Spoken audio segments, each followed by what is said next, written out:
1945년 4월 9일 플로센베르크 강제 수용소에 갇혀있던 한 사람이 불려 나갔습니다. 사형을 집행하기 위해 끌려가는 것이었습니다. 그분은 디트리 본헤퍼 목사님이십니다. 본헤퍼 목사님은 사형장으로 끌려나가면서 갇혀있는 동료들에게 이렇게 말했습니다. 이것은 끝이지만 나에게는 영원한 삶의 시작입니다. 본헤퍼 목사님은 죽음에서 끝을 본 것이 아니라 생명의 시작을 보았습니다. 그분에게 죽음은 모든 것을 끝장내는 것이 아니라 영원한 생명으로 들어가는 문이었습니다. 그 생명은 바로 예수 그리스도 안에 있는 생명입니다.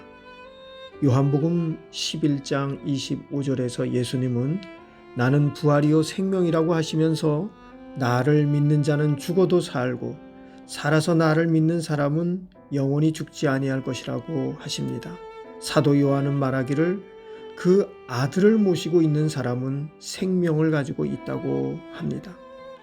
삶이 우리가 이 땅에서 먹고 자고 움직이는 생물학적인 작용을 뜻한다면 그러한 생명 활동은 누구에게나 마지막이 있습니다. 하지만 성경은 다른 차원의 생명이 있음을 말합니다. 그것은 예수 그리스도 안에 있는 생명입니다. 이 생명은 죽음을 통해서 제시되는 생명입니다. 이 생명으로 들어가는 유일한 길은 죽음입니다. 성경은 그 원인이 하나님과의 사귐을 갖지 못하게 만드는 죄에 있다고 합니다. 죄와 죽음은 함께 짝을 이루고 있습니다. 그런데 그리스도께서 죽음을 통해 이루신 일이 우리들의 것이 되었습니다.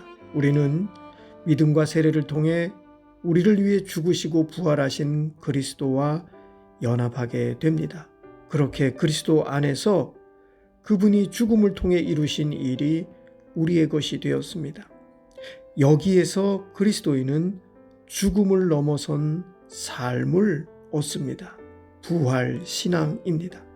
로마서 6장 8절 말씀은 부활 신앙을 이렇게 표현하고 있습니다. 우리가 그리스도와 함께 죽었으면 그와 함께 우리도 또한 살아날 것을 믿습니다. 부활신앙은 우리에게 새로운 눈으로 삶에서 일어나는 모든 상황을 보게 해줍니다. 부활신앙 안에서는 행복과 불행의 기준도 달라지고 가치관도 달라집니다. 사도 바울은 고린도전서 15장에서 부활에 대하여 이야기하면서 썩을 것과 영원한 것, 지나가는 것과 남아있을 것이 있다고 말합니다. 삶의 끝자리에 이르면 이 땅에서 잡으려고 쫓던 모든 것을 우리는 다 두고 가야 합니다. 그런데 부활신앙이 없으면 우리가 사는 동안 썩을 것과 썩지 않을 것을 우리는 구분하지 못하고 살아가게 됩니다. 지나가는 것과 남을 것을 구분하지 못하고 살아가게 됩니다. 부활신앙으로 살아간다는 것은 이 둘의 차이를 아는 것이요, 이 둘의 차이를 아는 사람으로 올바른 선택을 하며 살아감을 뜻합니다. 우리는 어느덧 한 해의 마지막 달을 보내고 있습니다. 또 한 해가 저물어가는 시점에 와 있습니다. 우리가 잊기 쉬운 것은 우리 인생에도 마지막이 있다고 하는 사실입니다.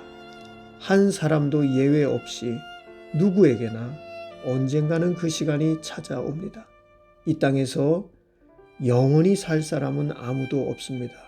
그러므로 그 시간이 다 지나가기 전에 부활이요 생명이신 분 안에 있는 생명으로 살고 있는지 돌아보는 축복된 아침이기를 기원드립니다.